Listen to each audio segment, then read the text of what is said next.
हुकूमत साजी के लिए पीपल्स पार्टी और नून लीग में मामला तय पा गए। आसिफ जरदारी सदर और शहबाज शरीफ वजीर आजम होंगे। पीपल्स पार्टी फिलहाल विफाकी काबीना में शामिल नहीं होगी। स्पीकर कौमी असेंबली नून लीग और डिप्टी स्पीकर पीपल्स पार्टी का होगा। चेयरमैन सेनेट पीपल्स पार्टी और डिप्टी चेयरमैनशिप का ओहदा नून लीग को मिलेगा।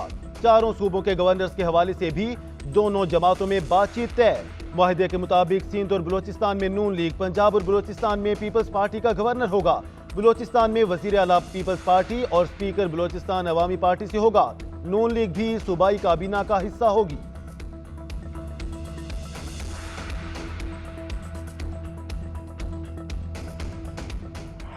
पाकिस्तान पीपल्स पार्टी और मुस्लिम लीग नवाज के नंबर्स पूरे हो चुके हैं। अब पाकिस्तान पीपल्स पार्टी और मुस्लिम लीग नवाज हुकूमत बनाने जा रहे हैं।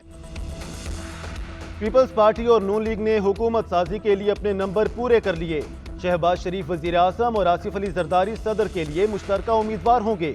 हमारी कोशिश होगी हुकूमत साजी का मामला जल्द अज जल्द मुकम्मल हो सके ताकि हम मिलकर फिर आवाम की खिदमत कर सकें। मुश्तरका प्रेस कॉन्फ्रेंस से खिताब करते हुए बिलावल भुट्टो का कहना था, मुल्क को बहरान से निकालने और अंदरूनी और बैरूनी मसाइल हल करने के लिए मिलकर काम करेंगे। अवाम की उम्मीदों पर पूरा उतरने की पूरी कोशिश की जाएगी।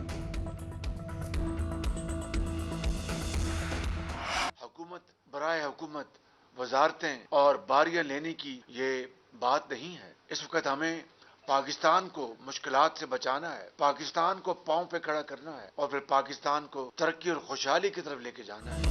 शहबाज शरीफ बोले, हमें पाकिस्तान को अपने पांव पर खड़ा करना और इसको आगे लेकर जाना है।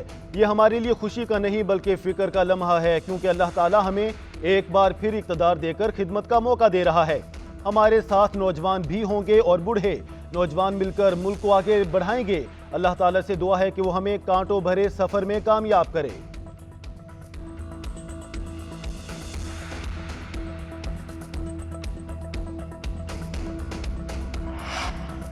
साबिक सदर आसिफ जरदारी का कहना था, हमने आने वाली नस्लों के लिए इत्तिहाद किया है।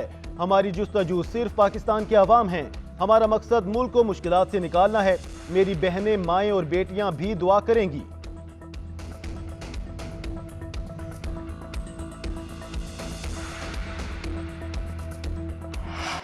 कमीशन से free, fair and transparent election की हम दरखास्त करते रहे, लेकिन unfortunately her step of the way election commission उस जिम्मेदारी निभाने में नाकाम हो चुका है। चीफ इलेक्शन कमिश्नर चूंकि मुतनाज़िया हो चुके, वो free, fair and transparent election कराने में नाकाम हो चुके। Pakistan Tehreek Insaf chief election commissioner से बाज़ाबिता तौर पर इस्तीफा का मुतालबा करती है। तहरीक इंसाफ का चीफ इलेक्शन कमिश्नर से मुस्ताफी होने का मुतालबा। बैरिस्टर गौहर कहते हैं, इलेक्शन कमीशन आईनी जिम्मेदारी निभाने में नाकाम रहा।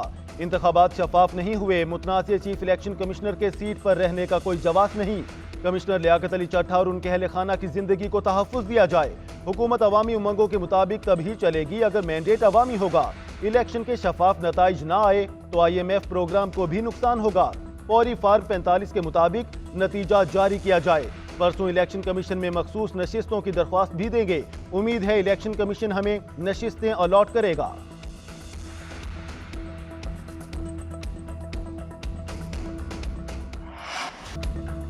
सुप्रीम कोर्ट में आम इंतखाबात कलअदम करार देने के केस की समाअत आज होगी। चीफ जस्टिस काजी फाइजिसा की सरबराही में 3 रुकनी बेंच समाअत करेगा। जस्टिस मोहम्मद अली मजहर और जस्टिस मुस्तरद हलाली बेंच का हिस्सा हैं। सुप्रीम कोर्ट ने दरख्वास्त गुजार ब्रिगेडियर रिटायर्ड अली खान को तलबी का नोटिस जारी कर रखा है।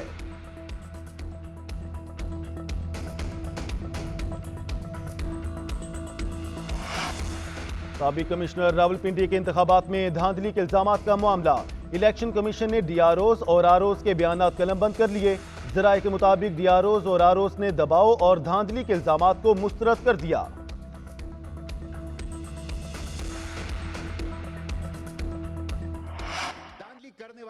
मिस्टर चेयरमैन, ये कौमी मुजरिम हैं, ये दस्तूर के गद्दार हैं, ये कौम के गद्दार हैं। उनकी वजह से नफरतें बढ़ रही है। हुकूमत से मुतालबा करता हूँ, इस ईवान के तवस्सुत से, आपकी तवस्सुत से मुतालबा करता हूँ, इलेक्शन कमीशन माफी मांगे, चीफ इलेक्शन कमिश्नर मुस्तफी हो, उनके खिलाफ आर्टिकल 6 की कार्रवाई की जाए। कौम का जो 50 अरब रुपए इस इलेक्शन के ऊपर खर्च हुआ है वो उन लोगों से वापस वसूल की जाए जिन लोगों ने इस इलेक्शन को रेक किया है। एक बाइख्तियार जुडिशल कमीशन कायम कर दिया जाए।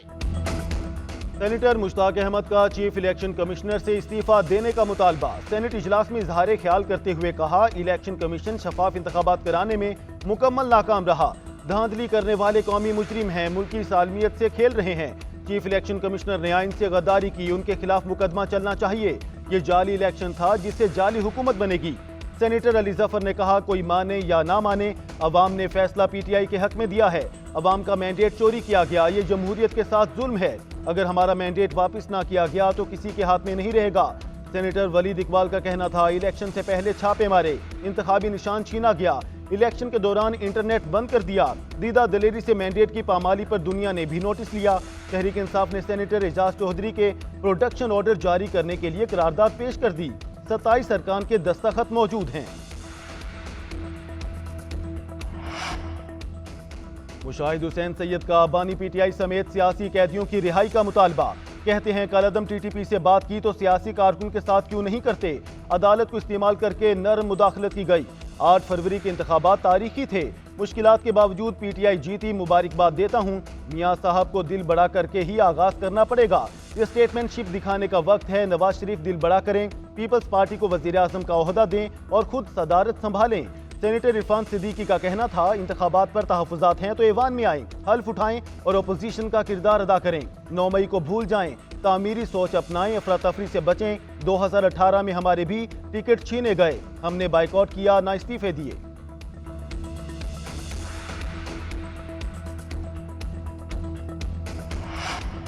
ڈپٹی کمشنر اسلام آباد عرفان نواز میمن جہاں بھی ملیں گرفتار کر کے پیش کیا جائے۔ اسلام آباد ہائی کورٹ کا حکم، شہریار آفریدی اور شاندانہ گلزار گرفتاری کیس کی سماعت۔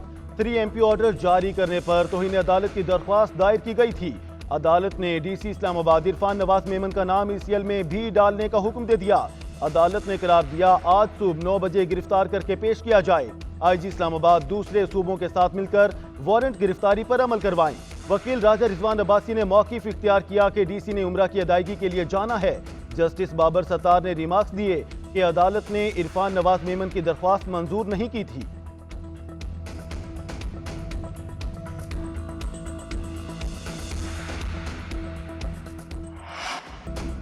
مارشل لاء انفرادی عمل ہے، اسے فوج بطور ادارہ نافذ نہیں کرتی۔ کیا ہم اس پہلو کو نظر انداز کر سکتے ہیں کہ کیس جب چلا اس وقت ملک میں مارشل لاء تھا؟ مارشل لاء ایڈمنسٹریٹر کا اپنا مفاد تھا۔ چیف جسٹس کے ذوالفقار بھٹو ریفرنس پر سماعت کے دوران ریمارکس۔ کہا، ہمارا اختیار سماعت واضح ہے، 2 مرتبہ نظر ثانی نہیں ہو سکتی۔ جسٹس منظور نے نواز دیے کہ اصل سوال ہے کہ عدالتی کارروائی میں پروسیس درست اپنایا گیا یا نہیں۔ مختوم علی خان نے بتایا کہ انٹرویو میں دباؤ کی بات کی گئی ہے۔ چیف جسٹس نے ریمارکس دیے کہ کل کوئی جج کہے گا مجھے بیوی کا دباؤ تھا، یہ آرڈر دو ورنہ کوئی اور جگہ دیکھ لو، تو یہ کس کیٹیگری میں آئے گا؟ ہم ماضی کو دیکھ رہے ہیں لیکن مستقبل کو مد نظر نہیں رکھ رہے۔ کیا سزائے موت 4-3 کے تناسب سے دی جا سکتی ہے؟ مجھے لگتا ہے کہ ہمیں کیس کے حقائق کو دیکھنا چاہیے۔